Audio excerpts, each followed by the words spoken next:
We be live. How's my audio? I'm so glad to see that I already have questions. Because sometimes I have to be like, okay, guys, stop messing around. Send me questions. But you already get, look at this.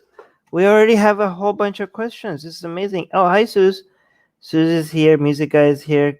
Our queen is here. Is our goddess here? Oh, goddess. Oh, yeah. Katie is here. Fantastic. Fantastic. Cool. Cool. How's my audio? Somebody. Oh, great. Susanna is on it. Thank you so much. All right, cool. By the way, for the Europeans, I'm already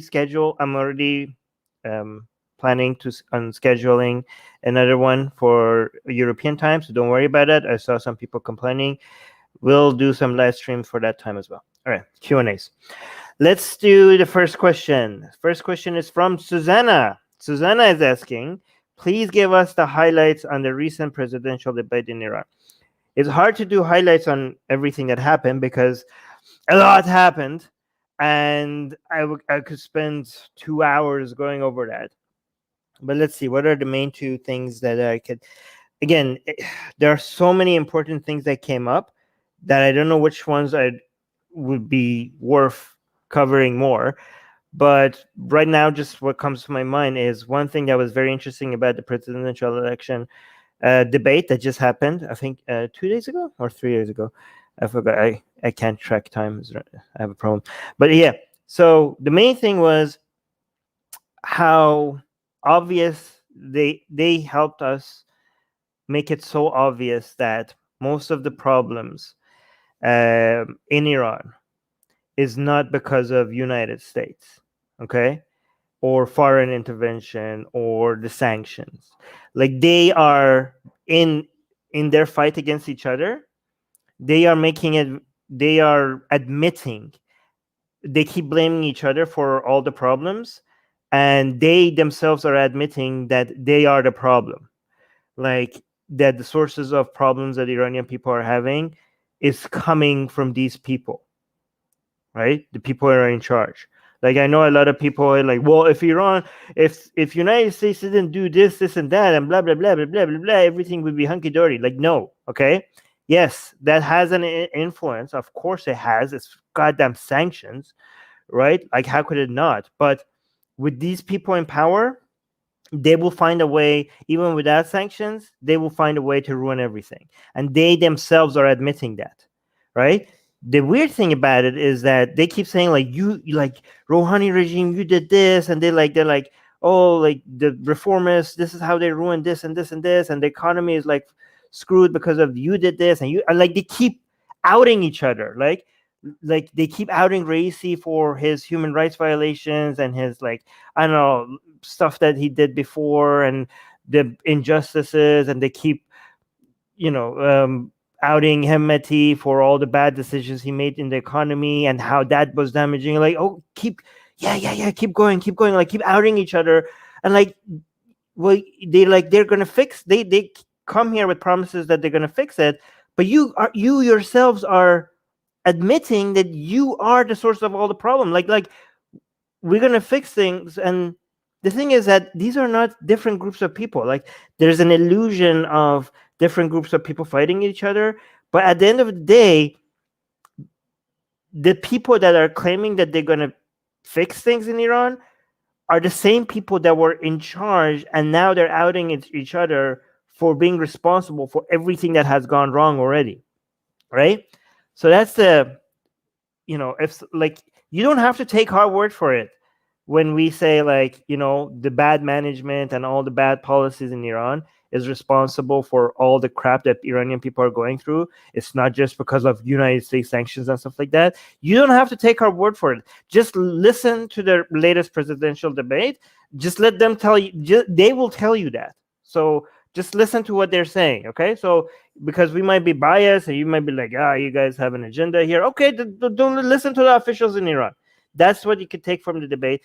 Another interesting thing that you could take from the debate is the fact that they keep making promises about spending on this and this and that, and they don't explain where is that money going to come from, right? Like they're gonna like, if I become president, I'm gonna increase spending on this. I'm gonna bring money to this. I'm gonna be like, and like, what money?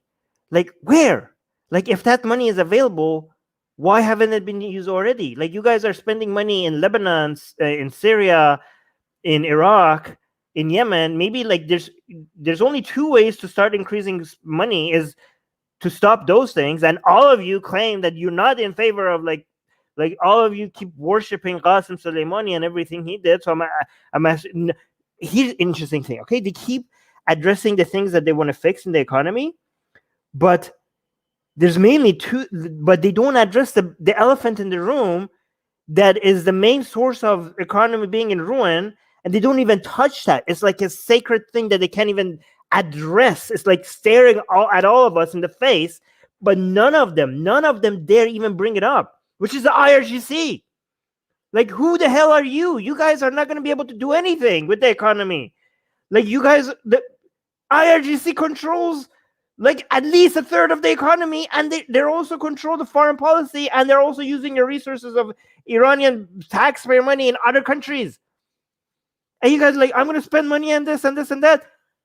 From where? Where's this money going to come from? And who are you? You guys also, we know that you have no control over anything. It's the IRGC that controls everything. Also, when they say like, oh, we're going to spend money on this and this, there's only four sources of income, right? Either IRGC stops wasting resources in other countries and then bring it back to Iranian people. That's one source. Another source is the Iranian people investing in the Iranian economy. And guess what? That pocket is empty now. Like, you guys have made sure that there's not much there left, right? Except a few rich elite. Second would be the government itself investing in things. And they do that by printing money, which has led to huge inflations in the economy. So they don't have money. So that's why they just keep printing money. There's only one option left. If all of you are so scared of the IRGC to even address the fact that saving Iranian people will require IRGC's involvement in opening it, well, like loosening its grip on everything.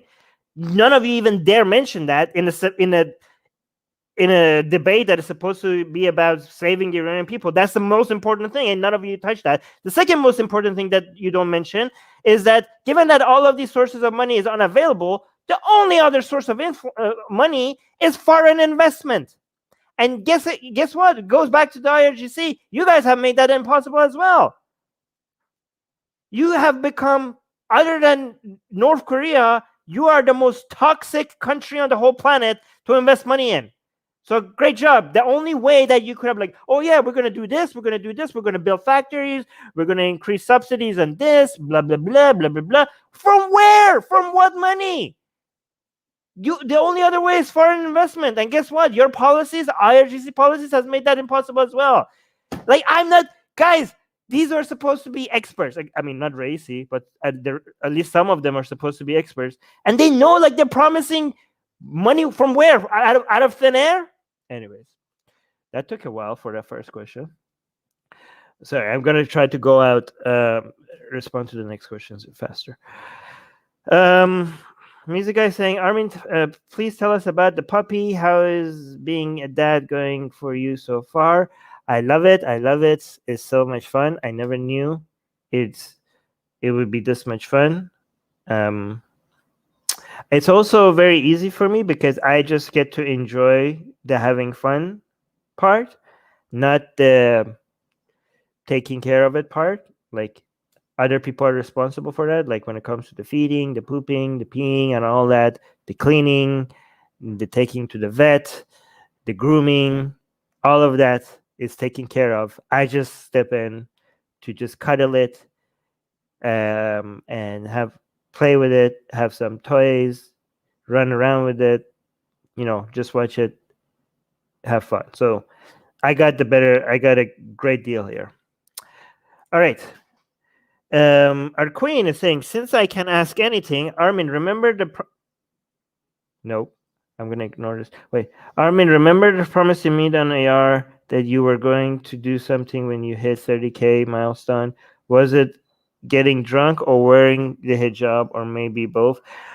I don't think it was a promise. I think it was like a consideration. And given that I'm being very, very healthy these days, I am. You know what? Even if it was a promise, I'm breaking that promise. Okay, I don't want to get drunk. What are you gonna do? Yeah. The hijab thing, I don't care. I could do that. But no, I'm not going to get drunk. I'm going to break that promise. Oh my God, damn it. I wish I shouldn't have violated that. Damn, our queen is calling me out. Why are you not on your channel? This is our channel.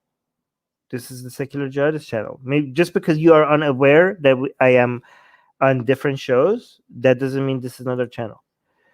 When will you review Kagita's video on Islam? I don't know if I want to do review videos anymore. We keep getting copyright strikes, even though it's fair use. So I'm scared of doing review videos. Okay. You think about the attempt to get rid of what? How did I miss that? What do you this is okay, it's because you wrote it wrong. What do you think? Okay, fine, I'll read it the way you wrote it. What you think about the attempt to get rid of Israel's PM? The attempt seems like not more of an attempt anymore. First of all, they're not getting rid of the PM. There's going to be a new PM. You mean Netanyahu? I mean, what do I think? About freaking time. I mean, this is its own live stream. We're going to do an entire live stream on this. So you could look forward to that. So if I want to bring up what I think about this, like, I don't know, out of the 1,000 things that I'm thinking right now, which one should I bring up? I have to just pick one, because I could spend like 2 hours just speaking about this. But I'm just going to pick one, which is, okay, I know which one to pick to bring up. It's so ironic that Netanyahu, in his desperate attempt to stay in power, did the one thing that he accused would consider a betrayal if everyone else did, right? So he was so desperate to stay in power because of all the corruption and everything he's done, that he considered building a coalition with the Arab party to stay in power, right? That didn't work out. However, like, if anybody else did this before him, Netanyahu would go out and like accuse them of selling out the country, a betrayal, blah blah blah, and all the other racist thing he says, right? But because he was so desperate, he did the thing that he accused other prime ministers of even looking at before. But by doing that, he normalized it. So he tried it, didn't work, but then he gave it the green light. He gave it the green light, and by giving it the green light, now the other far right person, right, which is even more far right than him, that is going to become the new prime minister for 2 years, he was like, well, thank you so much for giving us that permission. Now we're going to use this tactic to unseat you from power, because now you gave the nation the signal that it's not a betrayal to build a coalition with the Arabs to make a government. Okay, you failed at doing it, but now we're going to try to do it, and we're going to use it to unseat you. Right? So that backfired. Another thing that is very ironic about this whole attempt seems more like an attempt now to unseat Netanyahu is that Netanyahu wants to divide this coalition that is being built so that he could stay in power, right? Like, he's trying to make them like, oh, you guys, you are so different. It is left and Arab and right wing. Like, how you guys are not supposed to be with each other. No, don't work with each other against me, right? And they don't like each other. This coalition that is being built against them, they don't like each other. They don't agree with each other. But ironically, the only thing that is keeping them together is Netanyahu being the head of Likud. Like Likud could stay in power like this if they just get rid of Netanyahu. That's the only thing all of these people agree with. So this coalition that Netanyahu hates so much, the reason why it will survive is because Netanyahu is the head of Likud. So even if Netanyahu is unseated, he's going to be the head of opposition.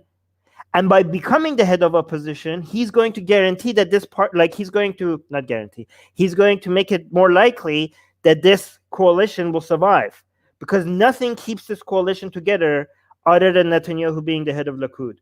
Like if Likud had more control over Netanyahu, they would be able to gain control tomorrow if they just got rid of him, because this coalition would break apart. Because if there's no Netanyahu, this coalition would not survive.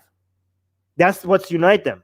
Netanyahu and their opposition to Netanyahu unites the Arabs and the leftists and the far right. That's what unites them. It's so amazing. Oh God, this is like this. If this doesn't become a movie, I will get very angry. All right, let's see.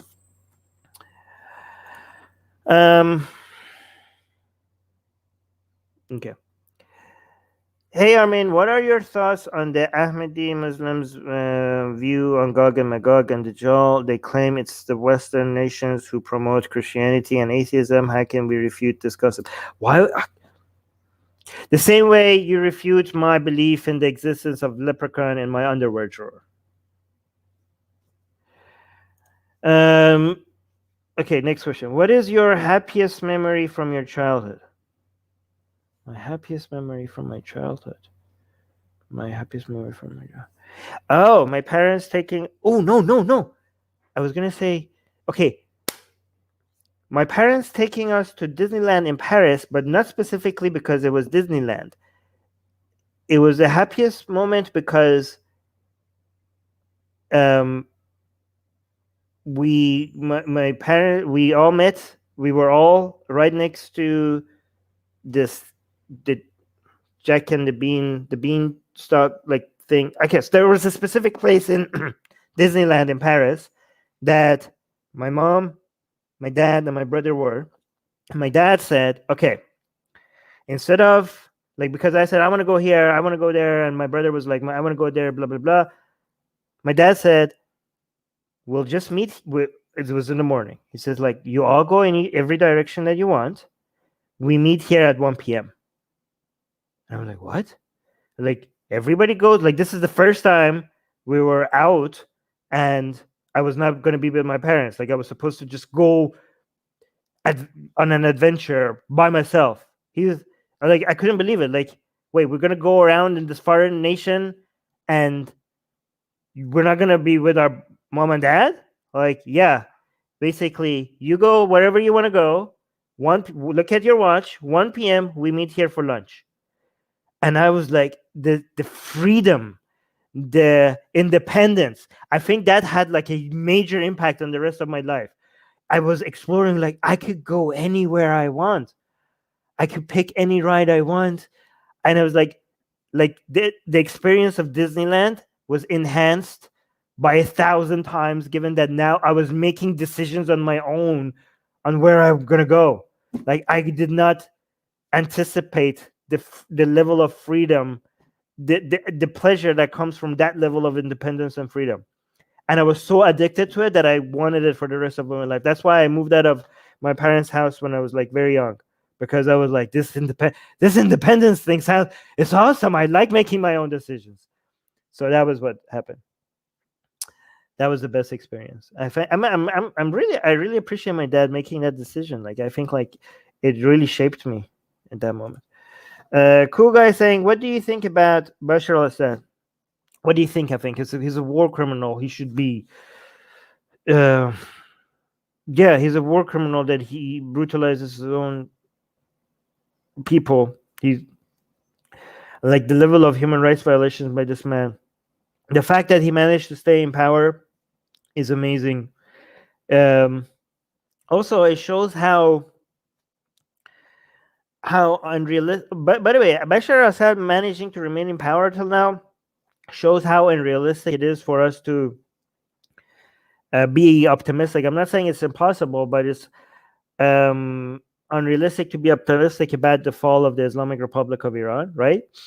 Because think about it, Bashar al-Assad, the number of people in his country that rose against him is much higher than in Iran. The number of people on a per capita, like on a percentage basis, percentage of total population, the number of people that rose up against the Islamic Republic of Iran is much lower than compared to Syria. Also, the people that rose up against Bashar al-Assad were a lot more armed than the people in Iran who rose up against the Islamic Republic of Iran. And also the number of countries that united against Bashar al-Assad to topple him, like the whole world was against him except Iran and Russia.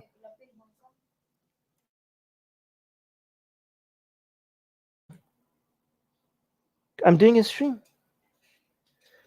Sorry, I don't know what happened. Where was I? Oh yeah, so yeah, I lost my train of thought. Oh yeah, so yeah.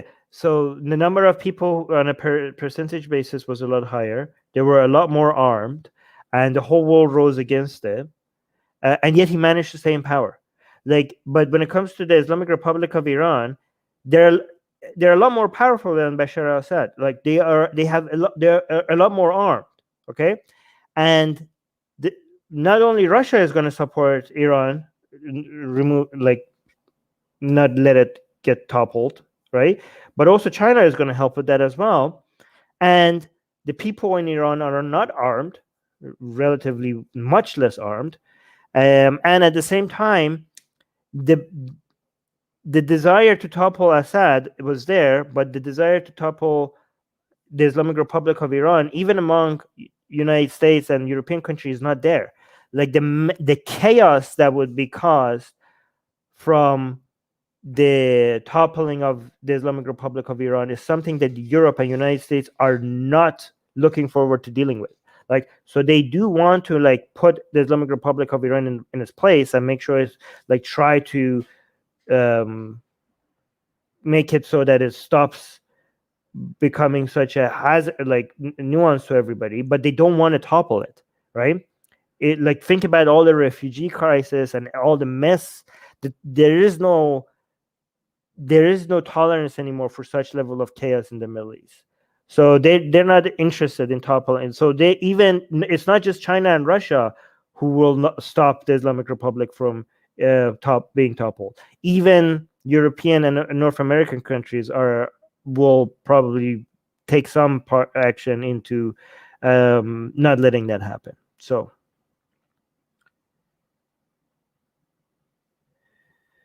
let me see. Musa saying, do you think a new PM will be worse or better than Benjamin Netanyahu? Well, the one that is going to be replacing Netanyahu for 2 years, if all this coalition is going to go forward, is going to be extremely more right wing, and it's a lot more racist than Netanyahu, if you can imagine that. But at the same time, it's going to be very limited by the things that it could do, because the coalition that is built is going to be with leftist and Arab parties. So the thing is that a lot of the things that puts Israel in a bad position when it comes to security measures is going to continue. It's going to be the status quo, like the settlements and the West Bank settlements and the move towards an ethnic state. And one thing, I don't know what's going to happen to the increase of influence of ultra-Orthodox Jewish people, because they are completely against this coalition. So I don't know what the impact of that is going to be. Hopefully that would mean that they will have less control over politics, because they're so against this coalition. Again, it's not just about the new prime minister. It's about what the whole coalition is going to be. This is going to be a much more divided coalition. So we don't know what it's going to be able to do. It's not just about who gets to be the PM, right? The main thing that is going to be interesting is that now that we're normalizing Arab parties this is the first time they're going to be part of a coalition that runs the government in Israel. what is that going to mean for the future of Israel, right? And the constant change in demographics in Israel, are they going to keep? Is it going to be like this whole? Yeah, I don't know. Like, are the Arabs in Israel are going to have more and more of a say? And if that's going to happen, like 10 years from now, if they have a lot of say, what is that going to mean for Palestine? Do the Arabs in like and how is the perspective of Arabs in Israel going to change? Right? Like, are they going to make the Palestinian cause a high priority, or are they going to shift focus in the next decade or so into just making their own lives in Israel better? Right? I mean, we saw all the Arabs, like many Arab nations in the region, abandon the Palestinian cause for the sake of better relationships with Israel. Now that Arabs in Israel itself have a say, what is our prediction from like 20 years from now? Are the Arabs in Israel going to abandon the Palestinian cause, and because now they are Israel, right? They are Israel, and they have a major seat. They have a lot of power. Like, maybe there's going to even be like future Israeli Arabs. Maybe they're not even comfortable with Palestinian Arabs. They're like, you know what? We like Israel, and we don't like it. There's so many things that could happen. Imagine if, like, 10 years from now, be like, you know what? The Arab Israelis say we don't want a one-state solution because the Palestinian Arabs, their views are like not very much like ours, and we have a good thing going on here, and we don't want to ruin that. I'm not saying this is going to happen, but I'm just saying, like, among all the things that could happen, this is another potential. Okay, here, let's see. You, in one of your shows, lamented you don't have an army of defenders of enlightenment values. You must interview Yaron Brook. He is a general in such an army. I would, but like I don't know what you mean by general. I just hope you realize I wasn't talking about a literal army, right? I was talking about like a activism, like just yeah. I don't know. Let's see. Okay, I already answered this. Cool guy saying, what do you think about Asadullah? Yeah, I don't think about that guy that much. I don't know why I don't follow him that much. Have you done any more work in the historical Muhammad? No, I'm reading other things right now, but I will get back to that. I do think what the things that I have read have been extremely biased, but not that they were not valuable. They give me a new perspective. I do think like like the things that I read about historicity of Muhammad, even though they're extremely biased, they are true, but they don't paint the full picture, right? Like, what I've noticed once I've done more research is that everything they said is technically true, but they are excluding the points that will go against the narrative. So I need to do more research when it comes to, like, I need to read more unbiased sources.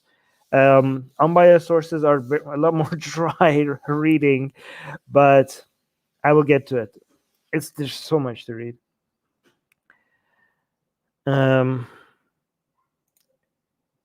Is there any proof of Muhammad and Allah?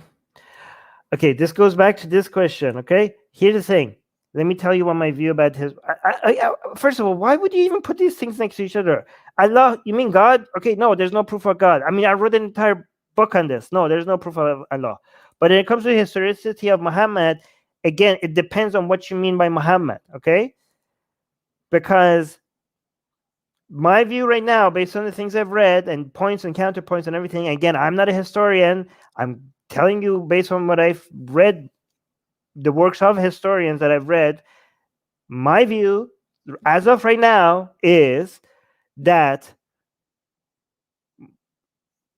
the answer to the question if Muhammad existed depends on what you mean by Muhammad. If by Muhammad you mean, was there a man, a specific man, who we do not the name of, who Muhammad might not have been his name, who Muhammad might have been his title, not his name, Was there a man that united the Arabs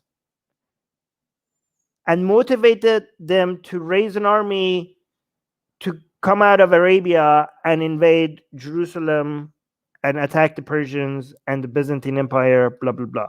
Was that man exist? Yes. Almost 100, like nothing is for certain, but this is almost certain that there was a guy. There was a dude that got the Arabs together and they came out of Arabia and they started invading stuff. Okay? This is almost guaranteed. If that's what you mean by Muhammad, then yes, Muhammad existed. Okay?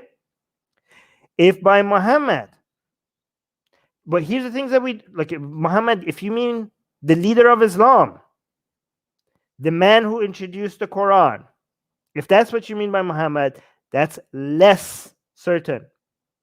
Much less certain. We don't even know. I'm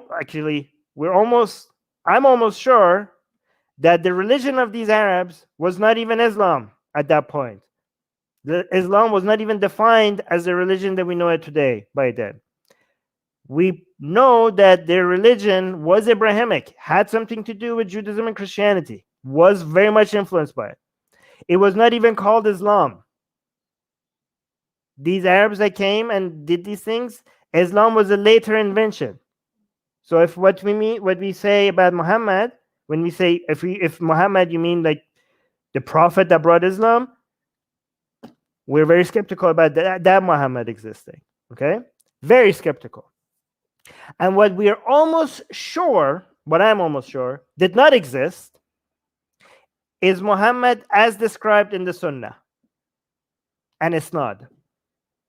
The Hadith collection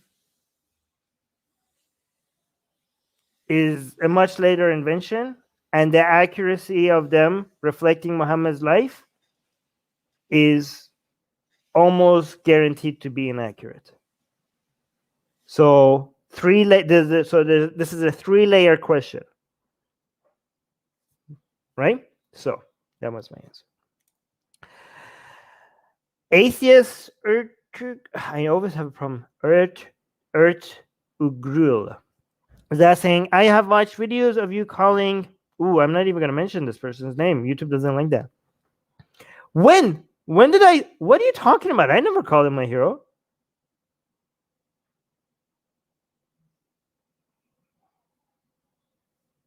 Okay, no. Have I called him my hero?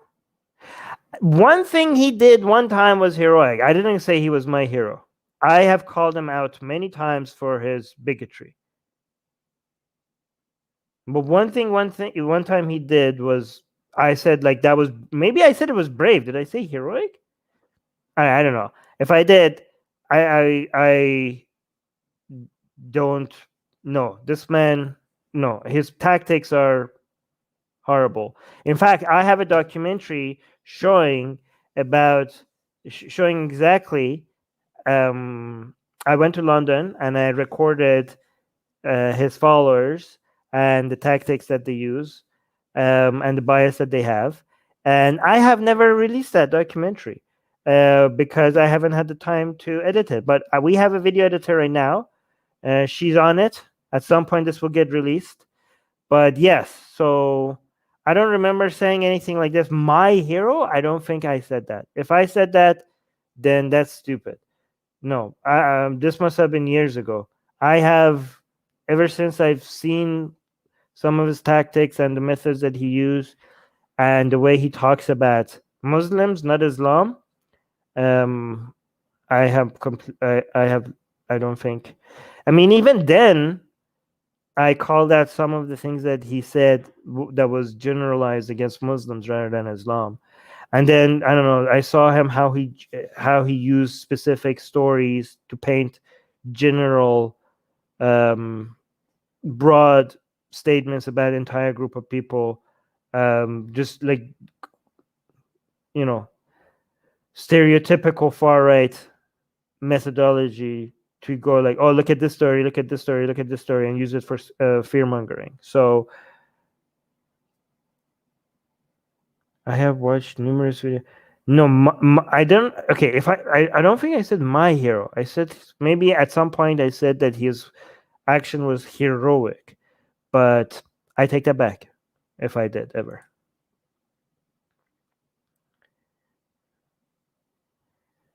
All right. What is your happiest memory from your childhood? Oh, I already answered that one. Wow, these are the same questions. Why are you asking me the same question like 5 or 6 times?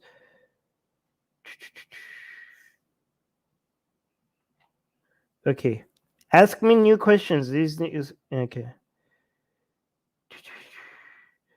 Ghost Bunny saying, "Can we see Kelly?" I would have to leave and then come back, and she's upstairs. If she comes downstairs, I will show her.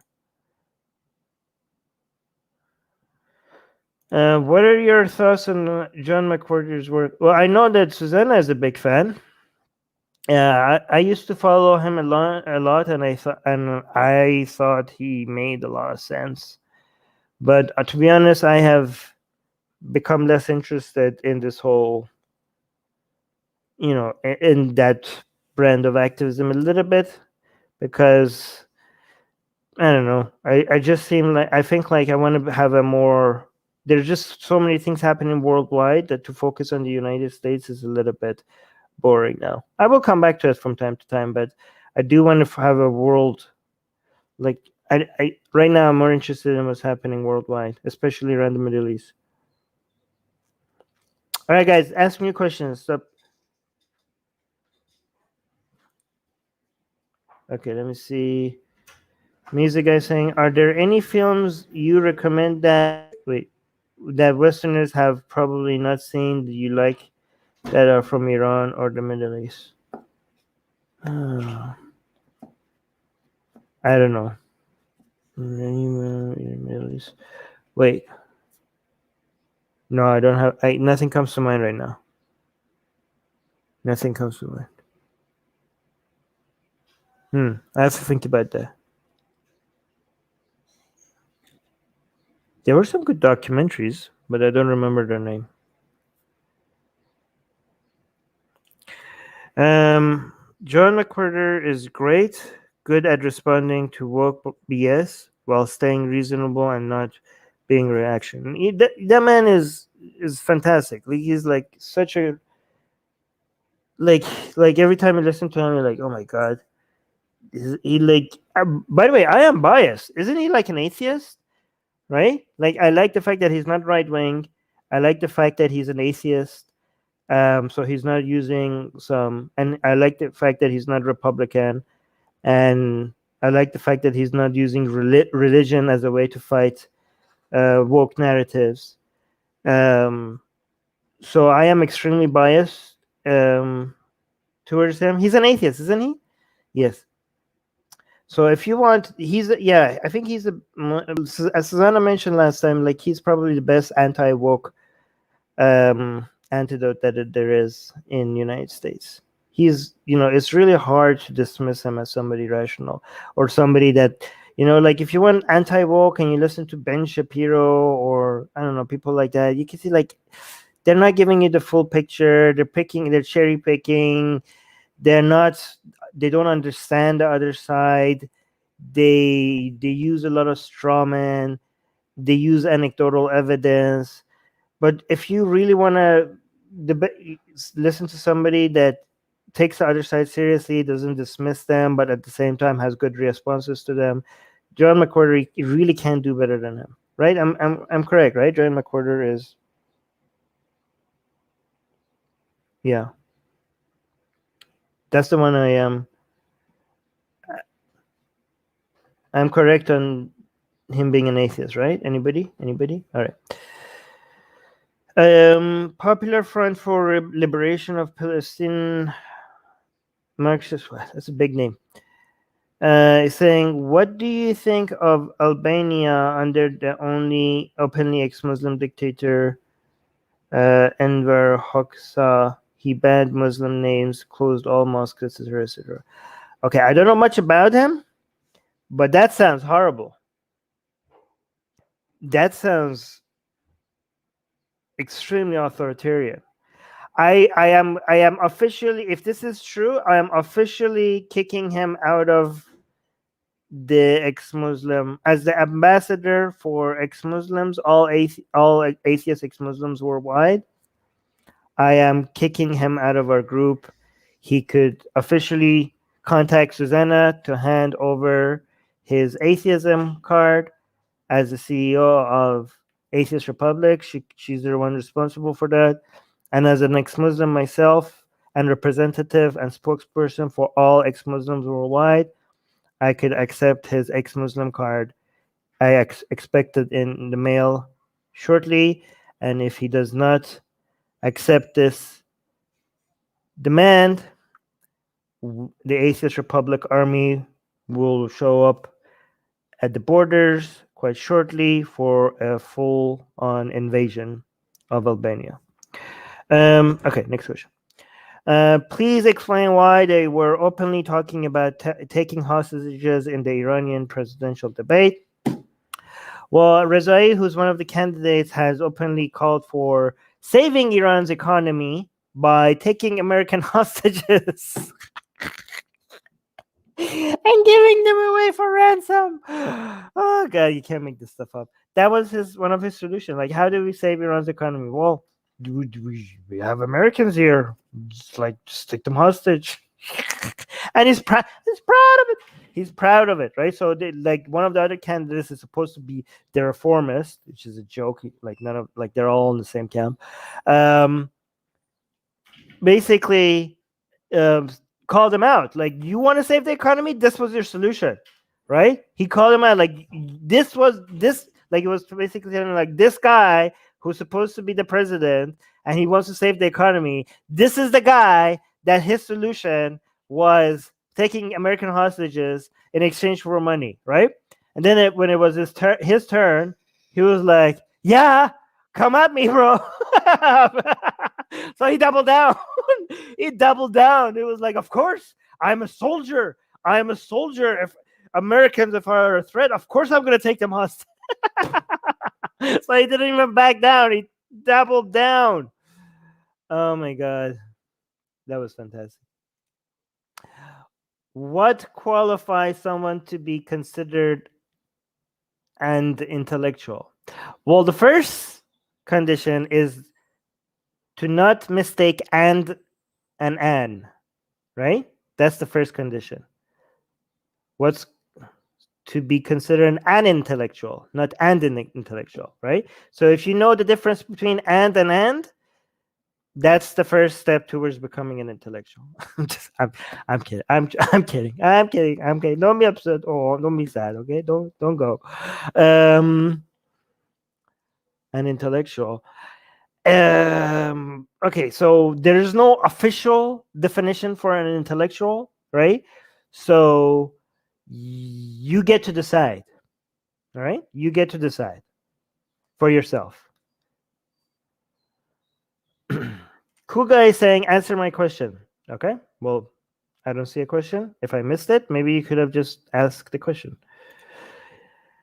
Did you see David Wood's take on the Twitter Buhari? I don't know what this is. No, I don't know what. Can you explain? I don't know. I haven't seen this.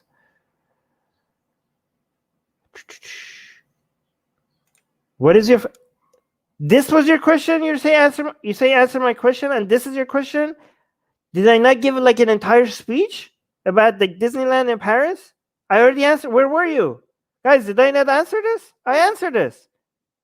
Were you sleeping? All right.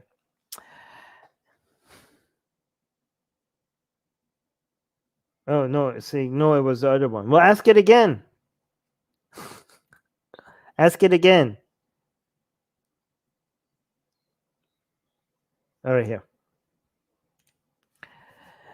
Popular Front for Liberation of Palestine - Marxists asking, when I was younger, I witnessed the genocide. Okay, I don't know. Is that a YouTube friendly word to say? YouTube, like you see what you're doing to us, YouTube? You see what you're doing? Algorithm. You're not even self-aware, and I'm talking to you. The genocide against Bosnian Muslims in the 90s. We have seen 2 further genocides against Muslims since Rohingya and Uyghur. Why is this? Why is genocide happen? Well, why is this? Why is this? Well, it depends on what you're talking. Like, okay, so if you're suggesting that they all have the same reason, I don't think that's fair. I think each one of these has its own reason separately. Why do you think they're related? Because other ethnic groups have also been. So in a world where these things happen, right? Like it happens to Muslims, it happens to Jewish people, it happens to Yazidi people, it happens to Armenians, it happens to Kurdish people, it happened in Rwanda. It happens to I don't know, Christians in Islamic countries. So you are looking at all of these things that happens to so many different groups of people, and then you're focusing on the Muslim ones, and you're like, oh, look at all the Muslims that are being the victim, and you think they must be connected. Well, other people are experiencing this at the same time, right? But I think you might be extremely tribal if you're only noticing the Muslim ones, and you're trying to think that maybe there is like they're all united in being anti-Muslim, but we versus the opinion that we just live in a world where people who are weak are taking advantage of, and demographic engineering happens for the sake of like tribalism and politics and people maintaining power, and people who have power will oppress people who are not in power if it serves their interest. That's just, I'm not saying that when I say that's how things are, that doesn't mean that we have to accept it. Of course, we have to fight against it. But you might be tribal if you only notice the Muslim ones and think that there's something specifically good. Like maybe in each one of those cases, there's something specific about people being anti-Muslim, but there's not like a global unity against Muslims, right? Like what about the experience of Hindus in Bangladesh, right? The experience of Christians and atheists and ex-Muslims in Islamic countries, the experience of Jewish and Christian groups in China. Like, yes, the Muslim one is the most important one because of the numbers, but it's not just them, right? Like China is, if the Uyghur Muslims were a Christian group, that entire group of people over there were demographically Christian, and China assumed that this Christian ideology, it's could potentially become a segregationist movement and threat to losing a threat to their control over that region. I don't think the fact that they're Christian instead of Muslim would deter China to oppress on them any less, right? The whole idea that these groups of people have a certain ideology or certain group identity that could unite them and recognize a different authority than the CCP, that's what makes the CCP want to oppress them. I don't think the CCP would be like, okay, we're going to do this less because this identity is Christian in nature rather than Islamic, right? There are certain things that, okay, let me be more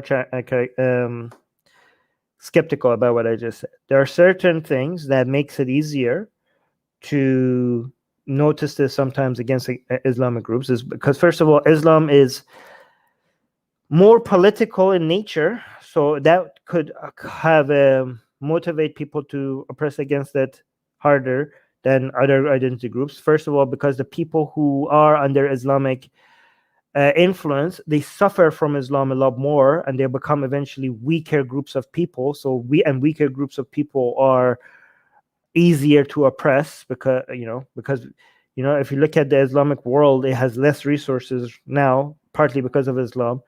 compared to other nations and groups of people. So it's easier to oppress them. And also it's easier to use, there is more likely for you to see violent radical groups from Islamic groups compared to, I don't know, Christian groups. But I'm not saying that this justifies the oppression, because the people that are being oppressed, the vast majority of them are not the people who have committed those violent acts, but the presence of the higher chance of existence of those radical groups makes it a very convenient excuse for countries like India or China to make their oppression seem like an anti radical, anti violent, radical group movement, what I mean, anti-radicalism agenda, whereas it's not. It's totalitarianism and oppression. But again, these fringe Islamic groups make it more convenient for them to find excuses, right?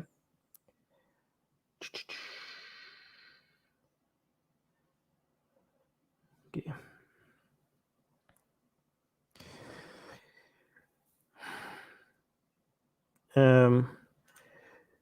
You're saying which genocide has there been on Christians in the Middle East? The Armenian genocide?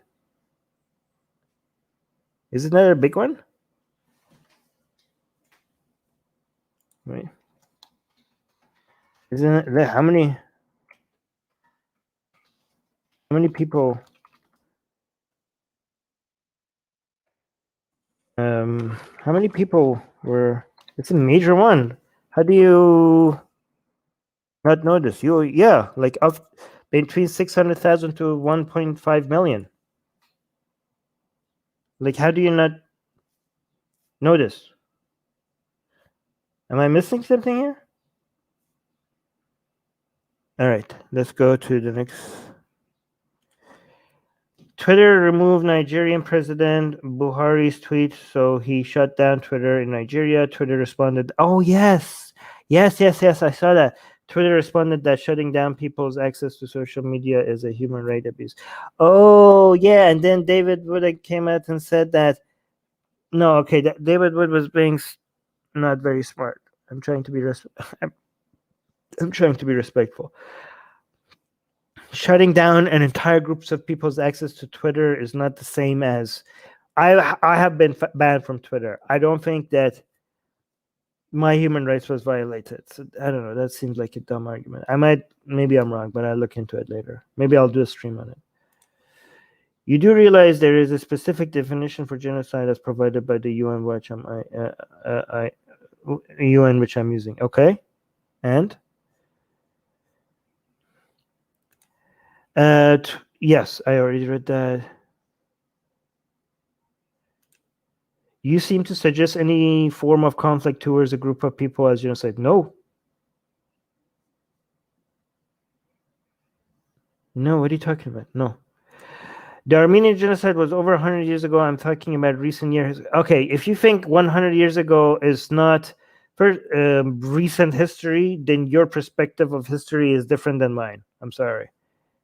Like, oh yeah, there was a genocide. It only happened like only 2 generations ago. Only 2 generations ago. Like, yeah, my grandpa was alive. Yeah, like ancient history. What? Okay. If you feel like, yeah, so just, there hasn't been a genocide on Christian for over 100 years. 100 years. Like, so long. Like, what are you talking about? Like, all right. What are the genocides happening while we're alive, right? The Rwanda one, the Chinese one, right?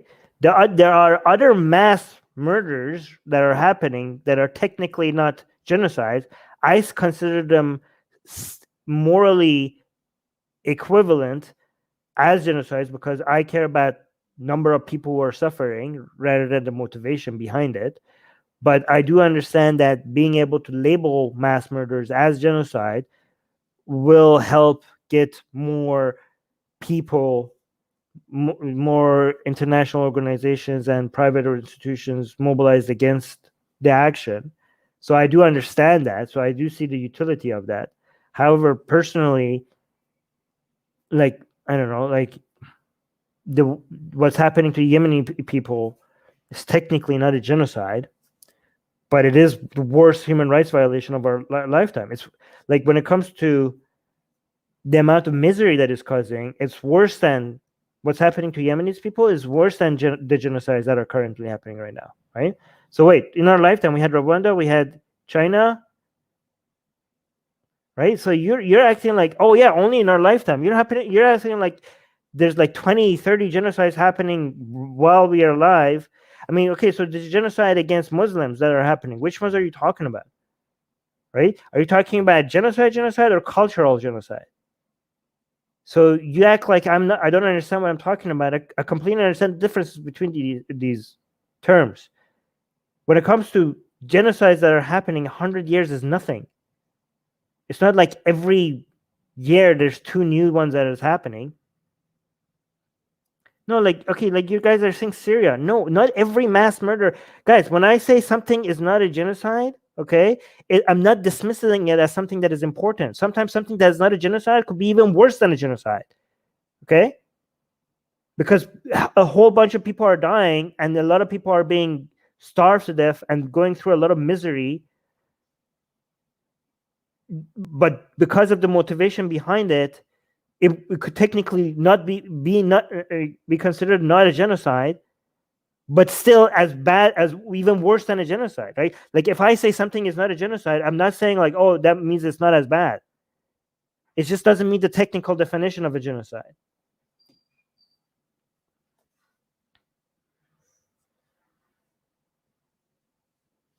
Yes, okay, yeah, that one as well. The Rohingya. Okay, so we have the Rohingya, which is a genocide, not a cultural genocide. The CCP one, some people are saying it's a cultural genocide. I consider, as soon as we saw that they were euthanizing women, the definition of what's happening in China is a genocide, not a cultural genocide. So we have 2 over there, and we have Rwanda. So we have three in my lifetime that happened while I was alive, right? So 2 of them were against Muslims, right? We have also cultural genocides, against other ethnic groups, but let's focus on like genocides. If we want to, the Jewish people and like in Iran and other Islamic countries, if you want to focus on genocide, real, like actual genocide, not cultural genocide, then I guess the Jewish and the Christian ones, nothing in my lifetime that happened, right? But given that we have 3, then just if we go just one generation before, the 2 big ones that happened within the past 100 years were against Jewish people and Christians, right? So within the past 100 years, the biggest ones were against the Christians and Jews. The Armenian one and the Big H in World War II, which I don't know if I could say on YouTube, right? Those are the 2 biggest ones in the past 100 years, unless I'm missing something, right? The 2 giant ones in the past year was against Christians and Jews. Those 2 ones didn't happen in my lifetime. The ones that happened in my lifetime, one of them was not Islamic, 2 of them was against Muslims. Sorry, one of them was not against Muslims, 2 of them were against Muslims. Am I missing something here? If I'm missing, I will adjust. Oh, the Bosnian genocide was not cultural. Yeah, okay. Yes, you're right. So 4 in my lifetime. Right, you're right. Yeah. Bosnian. So the Bosnian, the CCP, Rohingya, and Rwanda. 4 in my lifetime. But in the past 100 years, 6 major ones. The 2 biggest ones was against Jewish. Again, this is not a competition, okay? My point is that it's not that these other ones are not important. My point is that out of the 4 that happened, the 3 that was against Muslims, right? Are you suggesting that the CCP and what happened in Bosnia, like the Serbians and the CCP, the Serbs, and what was the other one? And the Indians, they are somehow in cahoots with each other against the Muslims?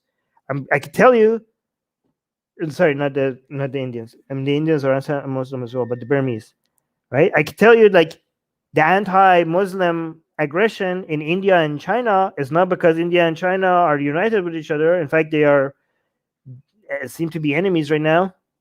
At least seem to be, right? So what are you suggesting is happening here? There's not like a global anti-Muslim unity happening here. You know, maybe it's, you know, unless you think it, because if it was, like, look at China, who's oppressing Muslims in China, seems to be saving Muslims, Muslim radicals, in Iran and in Pakistan, right? So what's your theory here? What are you suggesting?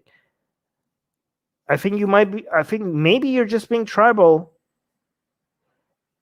It's not like I'm dismissing these as not human rights violations that need to be addressed. I'm just saying, like, trying to find causes that are not there might take us away from actually finding a solution. Like, how not Syria? Okay, you tell me. Okay, if not Syria, then why not Yemen?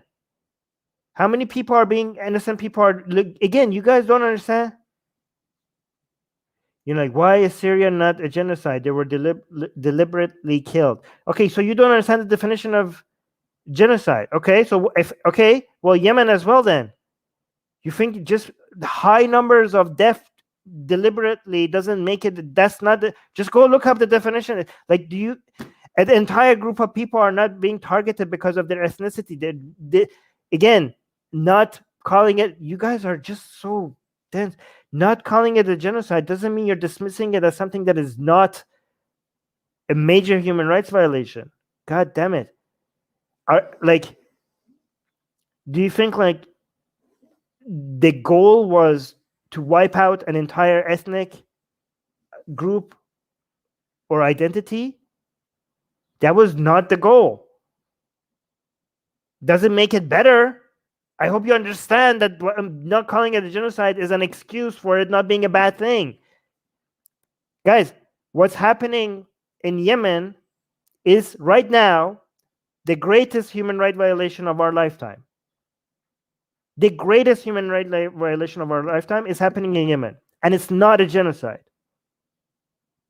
So me not calling it a genocide is not dismissing it as something that is not a big deal. The biggest one is not a genocide. Oh yeah, there we go. The Cambodian genocide was larger than the Armenian genocide. There we go. Okay, yeah, actually, the Cambodian one is very important as well. And guess what? That's not Islamic either. That's not anti-Muslim either. Good point. Yes. Thank you for bringing that to our attention. That should not be forgotten. In fact, the Cambodian genocide is one of the greatest human rights violations by United States. Right? Thank you so much for bringing this up, because that one should not be forgotten. Yeah, so I never said they are in cahoots. I'm just saying, I was asking, what are you suggesting then? Like, what do you think it's like when you say, like, why, when you were saying, why are a lot of these Islamic? I mean, now you brought the Cambodian one as well, right? So you seem to, you're noticing, okay, so here's the thing. Maybe let me think the way you're thinking, right? You're noticing that there's a shift towards a lot of these becoming anti-Muslim, right? So you're saying it's not because you're suggesting that they're in cahoots, okay? So it used to be the main ones used to be the Cambodian, the Armenian, and the World War II one against the Jewish people, right? Those are the 3 big ones. And now we're seeing the ones that are happening in our lifetime, 3 out of 4 of them are mostly anti-Muslim, right? Okay. Now I'm going to be more charitable and think about this, right? How about this? let's say that most oppressions happen against people who cannot defend themselves, right? Like the Armenians, the Jewish people, they didn't have standing armies, you know. So like major acts of aggression happens mostly against people who are unable to defend themselves.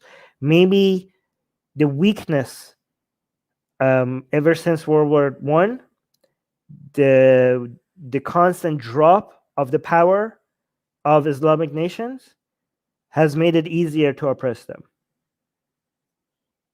Is that it? Is that what do you think about that answer? I'm not saying that's the right answer. I'm just throwing back ideas back, like suggesting, and see what you hear back. What I could hear back. Maybe you have a. Please answer. Please answer what? I'm looking for your question. Please answer. Like, look, I went up so much. Like, look at this. Please answer me. Please answer. Please answer. I scrolled up so much. Please answer. What do you want me to do? I scrolled up so much to find your question, and all of them was just please answer, please answer, please answer, please answer. Maybe you should have just, like, one of this could have been reposting your question. God damn it, sometimes you guys. Cool guy saying yes, it was. So you're saying, okay, the killing of Syrian people was a genocide. Alawite minority and Iranian regime and Hezbollah want to wipe out Syrian Sunnis. Yeah, fair point. Okay. Want to, though. Okay, Alawite minority and Iranian regime want to wipe out Syrian Sunnis. Yeah. Yep, you're right. There's an attempt at a genocide, but not a very successful one. They're not going to be able to. Okay, here's the thing. The Syrian one is we have evidence of anti-Sunni wiping out of villages by pro-Shia groups. Okay? So I don't know if I could call it a genocide because it's almost unimaginable to think you could completely could. I have to look up. I have to retouch up on the definition of genocide, right? Like, if you are trying to demographically re-engineer a nation, okay, and you don't get that far, but the motivation and the attempt was there. Yeah, I have to. I don't know. Even if you kill a lot of people, like, okay. So here's the thing: if that's the definition, I don't know what's. I know this. I'm not a legal expert. Okay, I don't know exactly at what point you call mass murder. At one point it fits the definition of genocide. I don't know. Maybe it is, right? I will just admit to you that yes, pro-Shia groups funded by Iran in Syria are attempting to re-engineer at least certain parts of Syria to make it pro-Shia, right? Both by, but when it comes to actual number of people killed, okay, I don't want to say things that makes it seem like I'm dismissing how hard this is. There's, other than human rights violation, there's also other attempts. How about I say this? Because a lot of people are going to misread what I'm trying to say. There's like a lot of funding by Iranian taxpayers, against their interest. Iranian people that are being spent in Syria for Shia centers. People were being moved around. Villages were being destroyed. Sunnis were being driven out of their houses. There's a lot of motivations for Shias to move into certain areas. Pro-Shia military groups, military units are being built all around Syria with the Islamic Republic's funding. There is an active attempt to rebuild Syria in the image of the Vilayat al-Faqih back in Tehran, to make it not just a Shia nation, but a Vilayat al-Faqih Shia nation, right? at least a Velayat Faqihiyya nation, at least a nation with a lot of control by Velayat Faqih influencers, right? The thing is that Syria is majority Sunni. Like, how are you going to do that? Like, I don't know. Like, this is like, yeah. So, yeah, you have a point. Cool guy. See, you have a point. I accept. I already answered this. Okay. Popular Front is saying I agree. Okay. Cool. By the way, I you guys are making me revisit my views on things. Like, I'm not like, some of my views have changed since the beginning of the stream based on the stuff that you guys are saying. Like, I'm not claiming to have the right opinions. We're figuring, like, you guys are making me rethink some of my points. So thanks for that. No, Callie. Keep Callie out of this. She's going to be a subject of a lot of hate. Nope, I have not watched that. Sorry. When you were a child, did you have a specific memory which you cherish? I answered this about the mention at the beginning, the Paris, going to Disneyland in Paris. It was at the beginning of the show. All right, Lamb Rose finally reposted his question. His or her. Lamb Rose is saying, did you know China prevents childhood indoctrination of children by preventing their parents from forcing them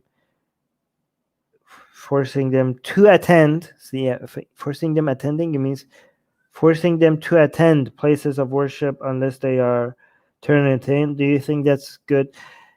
No, I don't think that's, I think that's too much. I think the only way that government should be involved with fighting against childhood indoctrination is by making certain classes in schools from 1 to 12 mandatory, right?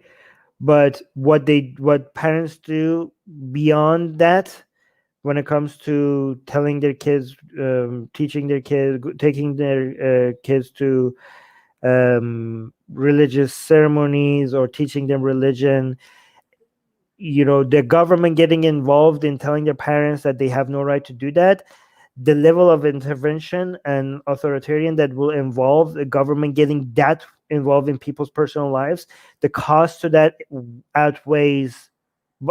so much outweighs the benefits, right? The way that the government needs to be involved, we already, in most countries, certain education is already mandatory, right? So this is already normal for the government to expect children to be educated in basic reading skills, writing skills, math skills. Like, this is already mandatory, right? And even private schools have to show that they're teaching these things to children, right? So if the government wants to have any involvement in anti-indoctrination tactics, I think the best method is to make critical thinking skills also mandatory. So you have math mandatory, reading and writing skills mandatory. I think teaching critical thinking skills and logical fallacies and whatnot, that should be mandatory in elementary school. I would want to say that maybe this is too much, but I think like comparative, history of religion, all religion would be a good thing to include, but I think making that mandatory might be, again, too much government overreach, because there's no way to prove that will enhance kids' skills when it comes to becoming better citizens and contribute more to. When it comes to critical thinking skills, it's easy for the government to justify why that's mandatory. Anything else would be like, yeah, that's a stretch, right? So I think like it's just that it should be just in like, you can't just go like police children, like, what are you telling your children? Oh my god, like, like a mother like putting her child to sleep at the end of night, putting them to sleep, tucking them in, and then like reading them a book for like 10 minutes until they go to sleep. Is the government going to step in like, wait a minute, let me see that book? Is it a religious book? Are you reading them a Bible? This better be not religious. Like, get the hell out. Like, what the hell? Like, no. Like, that's too much government intervention to be telling parents not to teach certain things to children. I think it should just be critical thinking skills in school. Okay. D saying Islamist attacks are happening all over Africa. Yep. Why do you think these attacks fall from headlines so quickly? I don't think enough people are paying attention to this region.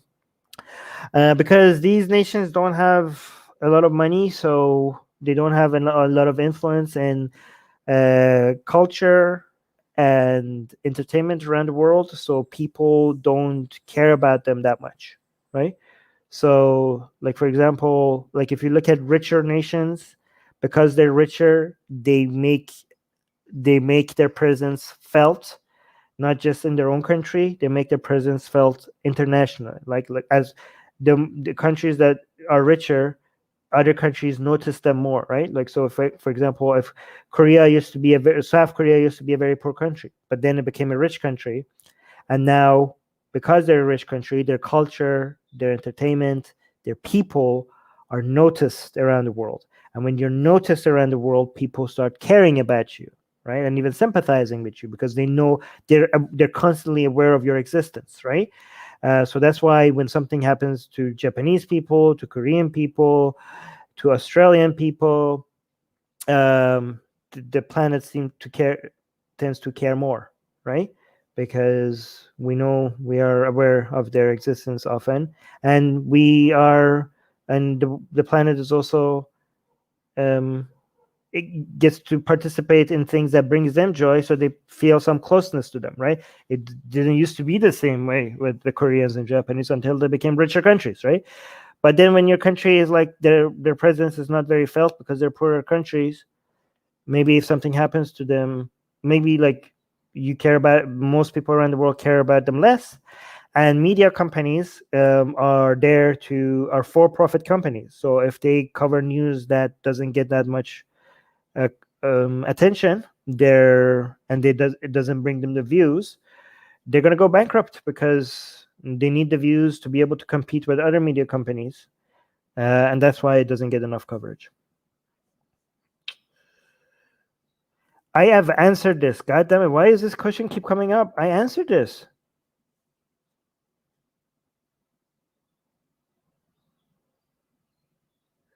Okay, here's the thing. What do you think about Asadullah al-Ansuli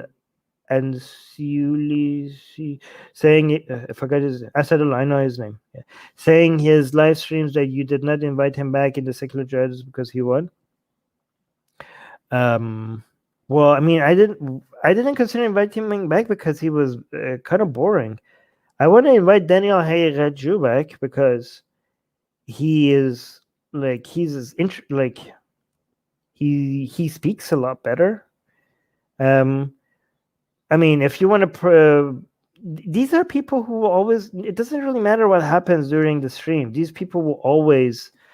They could come during your show and just like say nothing and just fart, and then they will go back and say like, "Oh yeah, I definitely won that." They like it doesn't really matter what happens during the stream. Of course, they're gonna go back and say, "Yeah, like these people are cowards and I won." Like, what did you expect? Like, do you think like these people are gonna go back like, "Oh yeah, they really showed me. Like, I was humiliated. They defeated me. Like, I am so embarrassed. I'm never gonna be able to recover from this." Like, of course, they're always gonna go and say like, "Oh yes, I won. They're so scared of me. They were never gonna invite me." Here's the thing: has he ever invited me on his show? We invited him once. How come he didn't ever consider like, okay, so if that's the metric of who's afraid of who and who wins an argument, blah blah blah, which is such a stupid metric, but we invited him once, he invited us 0 times. So I said, maybe you're afraid. Maybe we defeated you and you're afraid of us. You don't want us to have you on the show. Like, hey, how come you never invited? Like, right there you go. Okay, so I officially announced that Asadullah is so scared of us that even though we invited him on our show, he never even dared to invite us on his show even one time. That's how pathetically afraid he is of us. There you go. I could use the same. These are just guys. These are just like drama. These are people just try to use it as a way to entertain the audience. Like this is the closest thing to a boxing match people want to put on a show. It's not really about being honest to your audience. It's about like, can I get some drama for the views, right? That's what it is. That's what the whole point is of all this. Like, they're scared of me. Oh, I defeated them, right? But honestly, when it comes to making arguments in favor, like against ex-Muslims, Asadullah is not a very strong Islamic channel, right? Like, I think like Daniel Haqiqatjou is the best one when it comes to somebody that knows what he's talking about. He's well-read, is aware of arguments from the other side and many other ideologies. Like, you can't get better than Daniel Haqiqatjou right now. I saw some other channels that are very good, but not for fighting ex-Muslims or people who have arguments against Islam. There are other Islamic channels that are very good in fighting Shias, or some really good Shia channels that are good for fighting Sunnis. And there are some really good Islamic channels that are good for fighting reformists, that do a very good job. By good job, I mean like not that their arguments make sense, but by making it seem like it makes sense. But when it comes to fighting atheism and the ex-Muslim movement, I honestly can't think of any channel that is better than Daniel Haqiqatjou. Like, Asadullah's channel is so boring and so empty relative to that. Yeah. So and at some point, like, sometimes we want to have guests that is not just, we have to like have guests that are interesting, like, or else like people are going to tune out, right? Atheist E is saying, why do you disproportionate? Oh, why do a disproportionate number of women from a Muslim background in France are involved in the adult industry, even though it is against their beliefs? I don't know. This is news to me. Is this true? I can't verify this because I don't know. Like, I don't know if this is true. And if it is true, I don't know the reason. Do you want me to guess? Let me come up with a hypothesis. Not a theory. If it's true, it could be completely not true. It's fun to guess, even though it's probably wrong.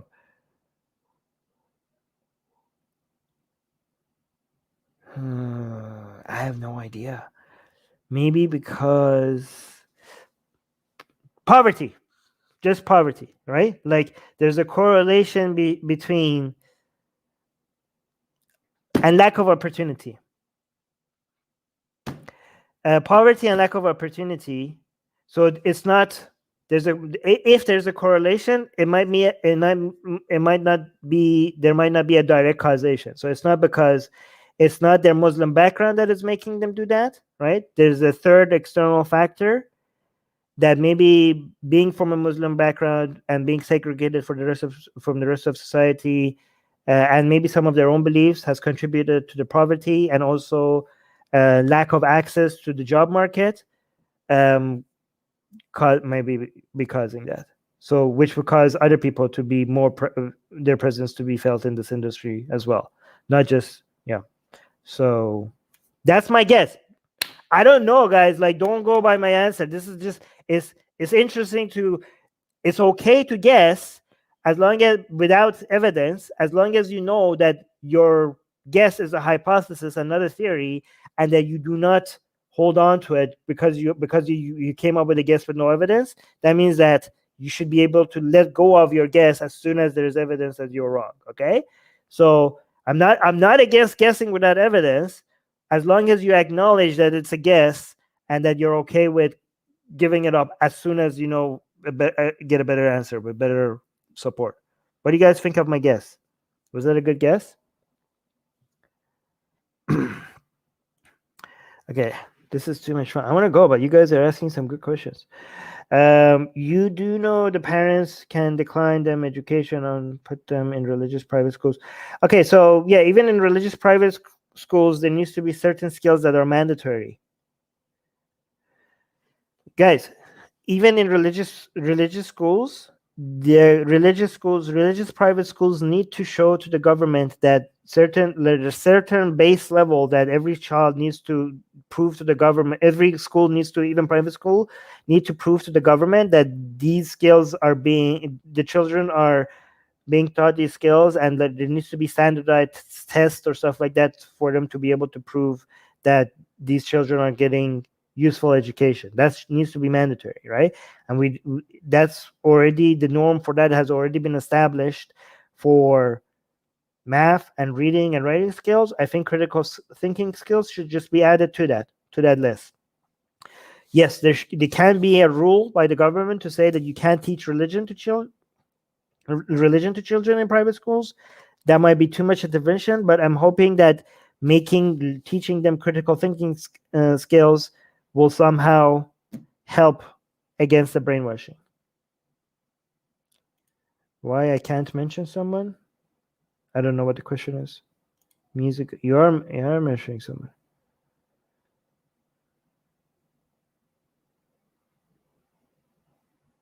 Oh yeah. So you think the favorite childhood memory question is starting to seem sus? Okay, so it's a troll. Okay. Then ask it again if you want to get banned. If an ISIS member wants to talk with you, can you have it? I'm not going to risk this channel by doing that. I would love to investigate what goes on in these people's minds, and I would have done it many times years ago. But now the way YouTube is, I would not. That would be basically putting the channel at risk, so I wouldn't. Yeah, okay, so I see this is actually a troll tactic. Okay, so I'm going to make sure that. Okay, so admins, who's an admin here, if you see people asking it, if I see it again, I'll make some people admin so we can ban the people who are trolling. Why should the government not get involved? I already answered that they should get involved, so I'm going to ignore this question because you haven't listened to what I'm saying. I already said that they should get involved, so I don't think I think some of you are not. Okay, let me take it seriously, even though it's ridiculous. Why should the government not get involved? Children need to be protected from their parents. I said that the government should get involved. I just told you my method of involvement. So maybe pull out the earplugs. Religion does harm such as circumcision and FGM, not to mention it promotes tribalism. Yeah, you are incapable of actually paying attention to my answers because I told you my method of involvement.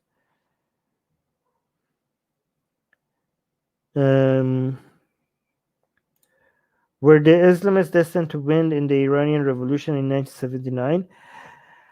Well, that depends if you're a determinist or not. I mean, that depends on what you mean by destined. Or was it possible that democratic forces could succeed and they just happened to fail? That's an entire stream, and it really depends on what you mean by destined. Okay, I'm a determinist, so everything that happens is destined to happen. Okay, but based on what most people understand by destined, no, it was not destined. In fact, the revolution didn't even need to happen if Mohammad Reza Shah was smart enough to understand that modernizing requires freedom of expression. And fighting against the communists, using the Islamists to fight against the communists was a really bad idea. Using Islamists, weaponizing Islamists against the communists went against his attempt at modernization. The best thing he could have done was to just accept a less of a role and give in to democracy himself. That would have just prevented the Islamic Revolution as a whole.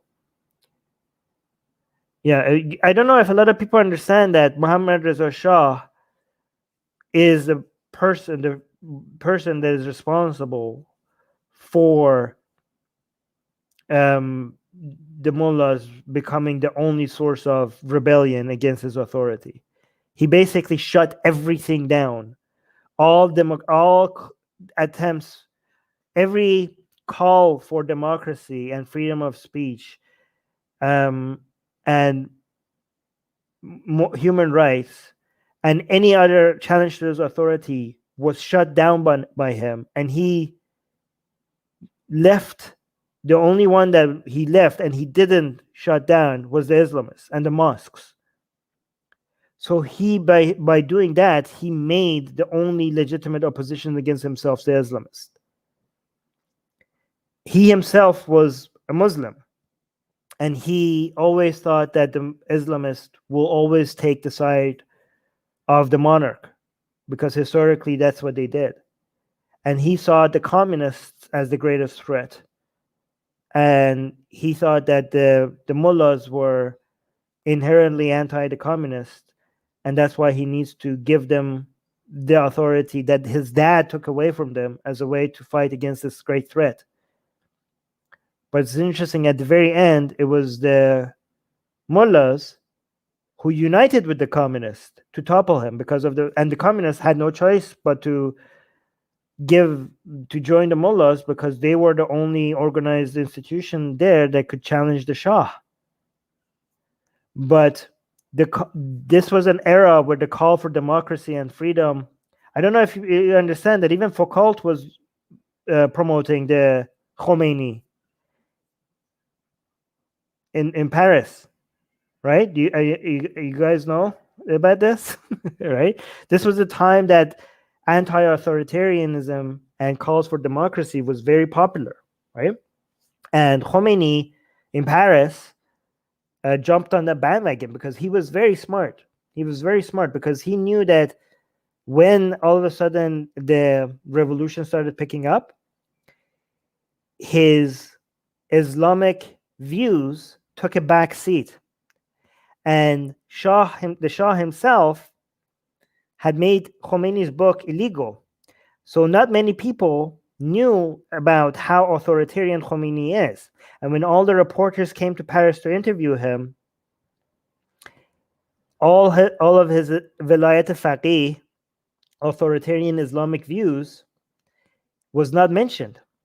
He jumped on the brand of pro-democracy slogans when he was talking to the reporters in Paris.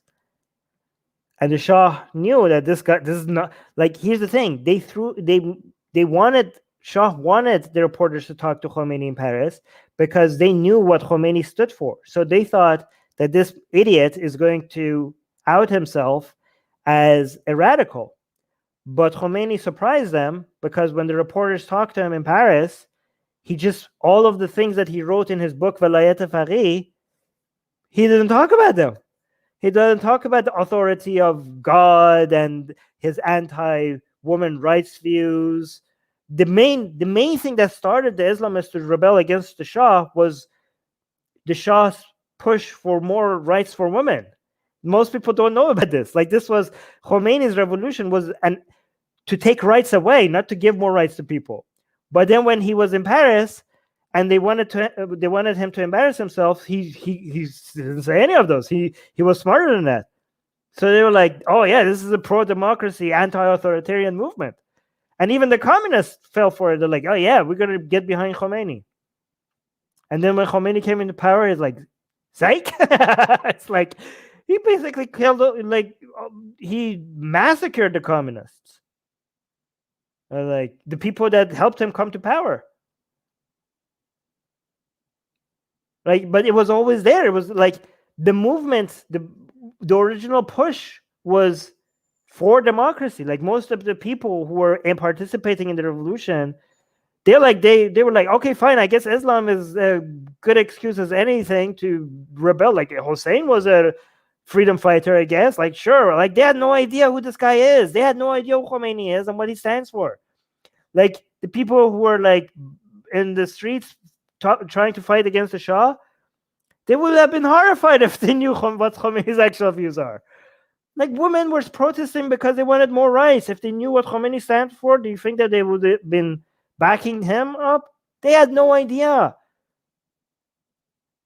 Even the, I mean, how could the average Iranian people know what this man stands for when the reporters in Western countries who were reporting Khomeini didn't even read his book? They were just going by what he was answering in the interviews in Paris. This was not the revolution. What happened to this revolution is not what the people intended it to be. All right, should I ban this guy? Guys, should I ban this guy? Yeah, I'm gonna. Yeah, this guy's a troll. Wait, did you guys already ban him? How can I ban this guy? It doesn't have the ban option for me. Oh, look. Let me ban this guy. No. All right. Well, give them.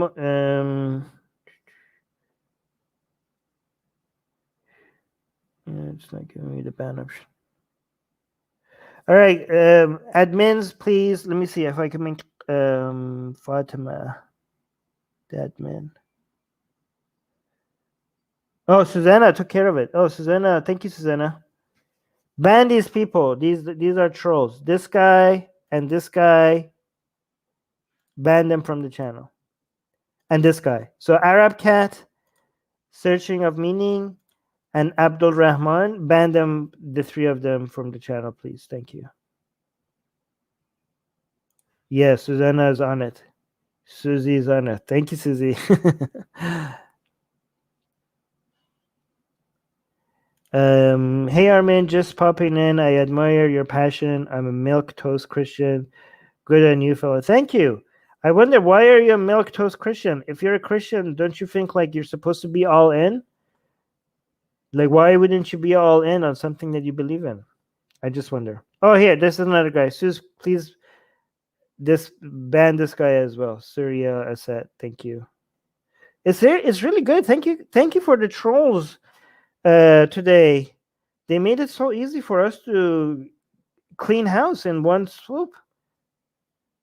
Thank you for, yeah, this is great. Cleaning house is becoming easy today. What do you think of Iraqi tanky YouTuber Hakim? He has almost 100k subs and is the biggest tanky on YouTube and debated Vosh a couple of months ago. Any chance of a combo with him?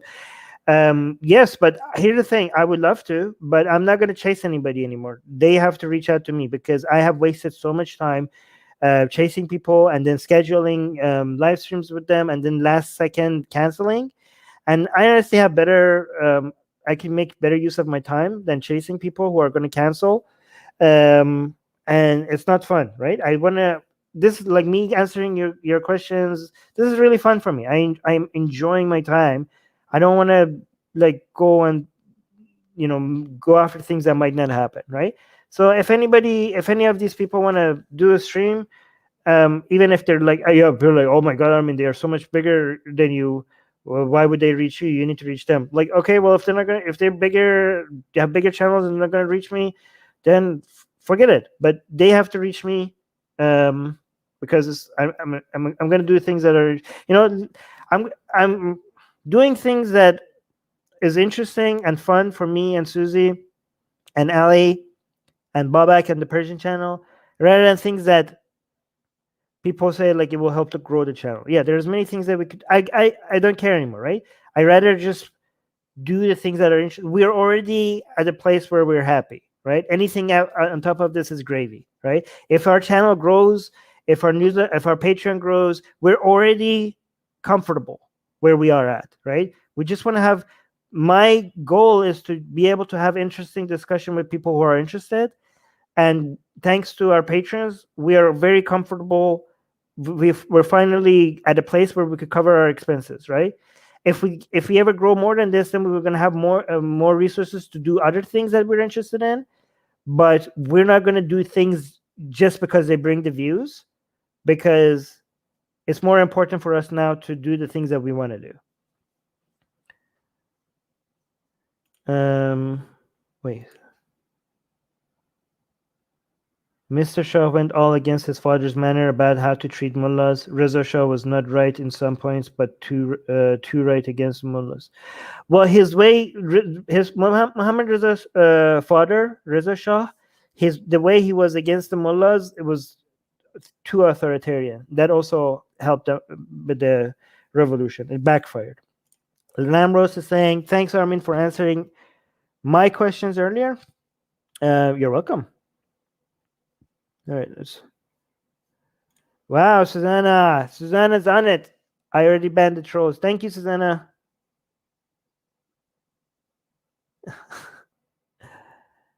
Yeah, thank you, our queen, for identifying this was the troll behavior.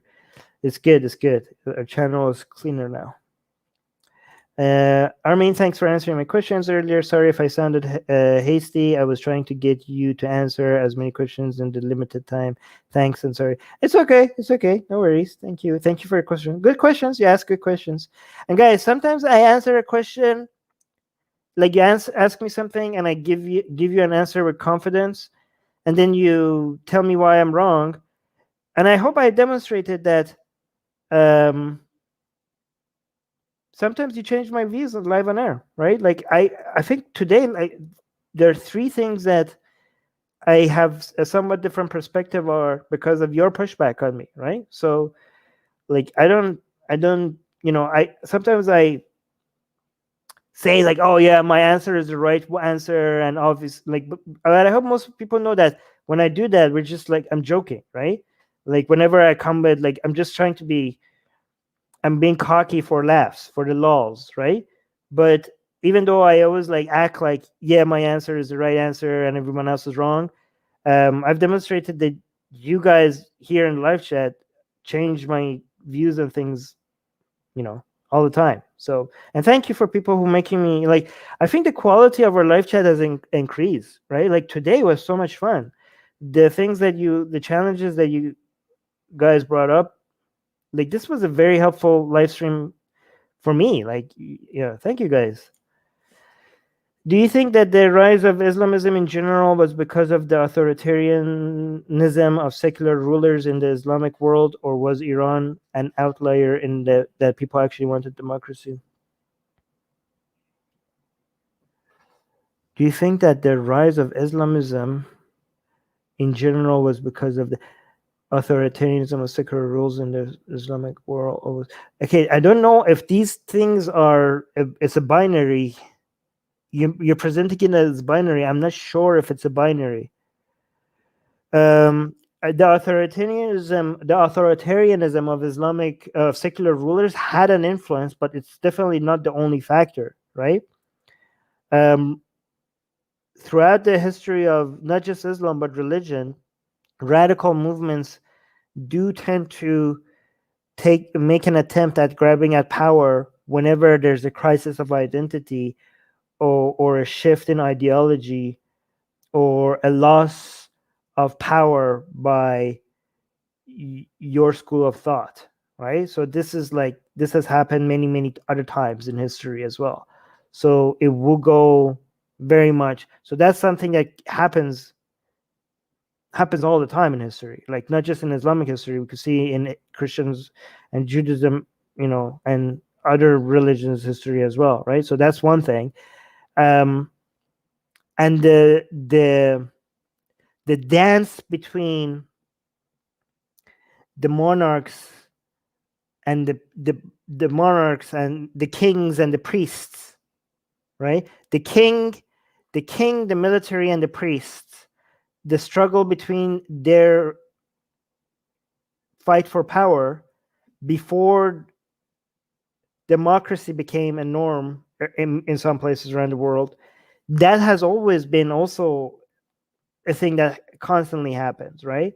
You have the king, and there's usually him trying to use the priestly class or the generals as a way to maintain, like, before the normalization of democracy, right? The way to use the power of the people as a way to make sure that the people with the arms do not have too much control over the king, was to use religion as a way to mobilize the people to in your defense, right? Because using God and religion, right?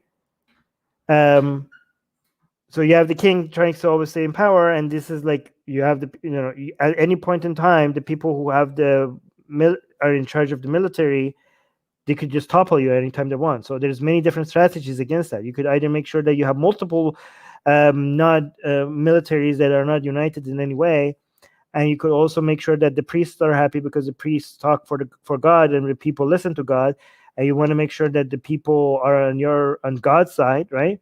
And if the people are not on your side, then the military people better be on your side. That's why you constantly have to raid other places so that they're happy, because they're like, getting rich and all. But this is like a standard dance that every king had to play with, like all the time. Like this is not new. The thing that changed in the past 200 years is democracy is now a new thing that rulers have to, a new player has entered the game. So the using the authority of people as a way for politicians to stay in power does not come from religion and the priests or the mullahs anymore. Now people vote. So that has replaced the mullahs. So now there's three elements that the rulers have to play with, right? But again, this is like something that keeps happening over and over again in history. So it's nothing unique about it. But I don't know, the way you're mentioning it, it seems like you're saying only one of them could be a factor, but it's not always the case. Okay, Kugai is saying, can you explain in more detail your Kugai, do you want to get... No, I wasn't brief. I was very detailed. Be careful, because people who are asking this question over and over again are getting banned. So you might come off as a troll. I'm not a troll. Okay, we believe you, but I answered in detail. Stop asking that questions. The question was very detailed. Yeah, I mean, the answer was very detailed.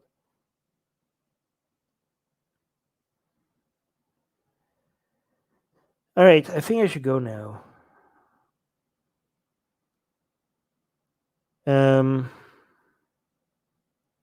Yeah, I'm gonna go. I've been spending... Let me just answer one question. I feel like terms like Islamist and extremists are used to separate Islam from theocratic rule, jihad, even though the Quran, Surah 49, Ayah 15 declares that what a Muslim is and what beliefs takes. Okay, so here's the thing. I think the term Islamism is redundant, but the term Islamist isn't. Because Islamism suggests that it's a brand of Islam that is political.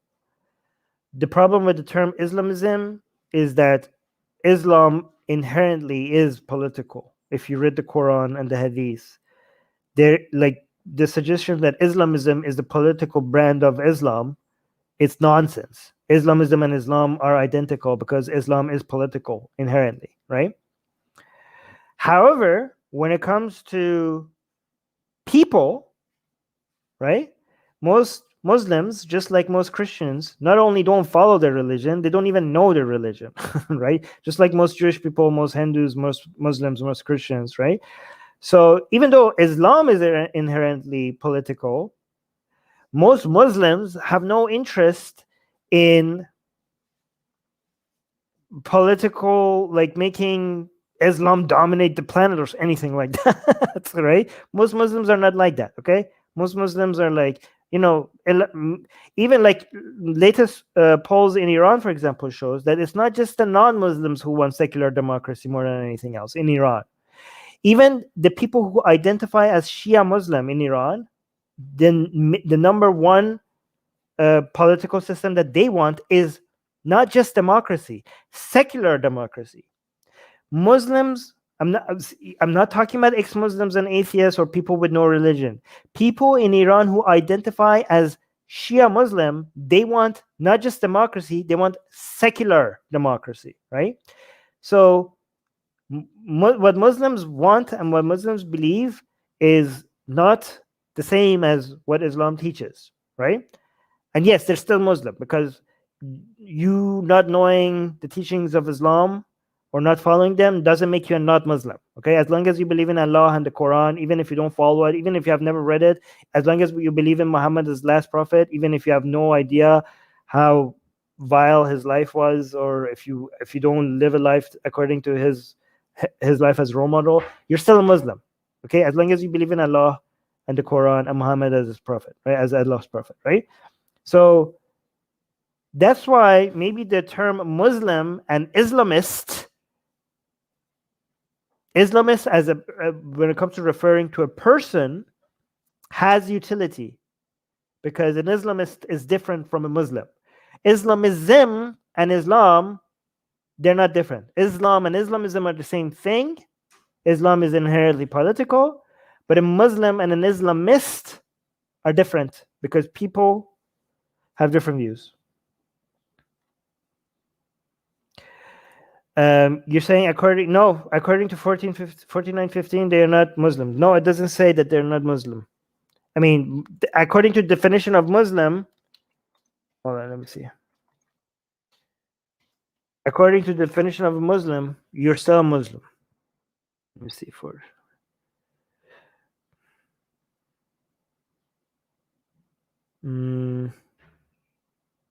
Yeah. So what the Quran says and what the definition of a Muslim is not necessarily the same thing.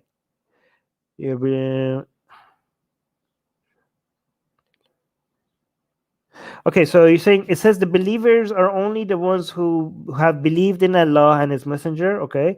And then doubt not, but strive with their properties and their lives in the cause of Allah, okay? It is those who are the truthful. This doesn't say that they need to be, like, this could be interpreted in a million goddamn ways, right? Like, strive with their properties and their lives in the cause of Allah. So that doesn't make them necessarily somebody an Islamist. You could be like, yeah, I use my money to go to Hajj. I use my money to give money to the poor. So that doesn't make you an Islamist, right? So no, this even this verse doesn't say that. Think about it. Okay, according to common Islamic mainstream Islamic view, you saying the Shahada makes you a Muslim before you do anything, before you even pray. You don't have to pray. You don't have to fast. Even if you drink alcohol, even if you have sex before marriage, right? Anything you could do anything. But if you say the Shahadat, if you say Ashhadu anna la ilaha illallah wa ashhadu anna Muhammadan Rasulullah, if you say that and you believe it, you're a Muslim before you do anything. Even after that, if you continue to not fast, not pray, drink alcohol, and not do anything that makes your life Islamic, if you believe that, if you say the Shahadat and you believe that, you're a Muslim, according to every mainstream definition of Islam. The only people, the sect of Islam that didn't believe that was the Kharijites. The Kharijites believed that if you sin, you're not a Muslim. Well, they're not around anymore. That sect doesn't exist. So there goes that.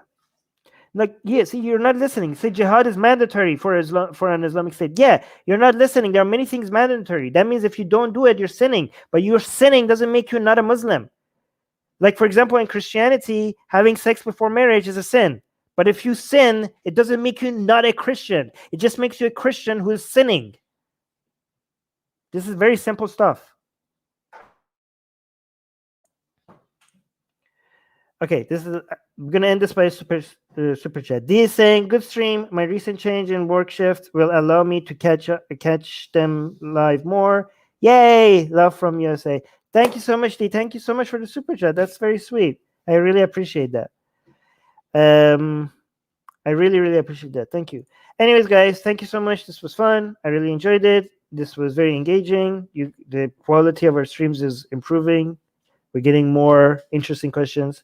So I really enjoyed it. Thank you, guys. Bye. Oh, yeah, make sure you subscribe to this channel. If you're here from Atheist Republic, make sure you also subscribe here. Okay, link and like this video.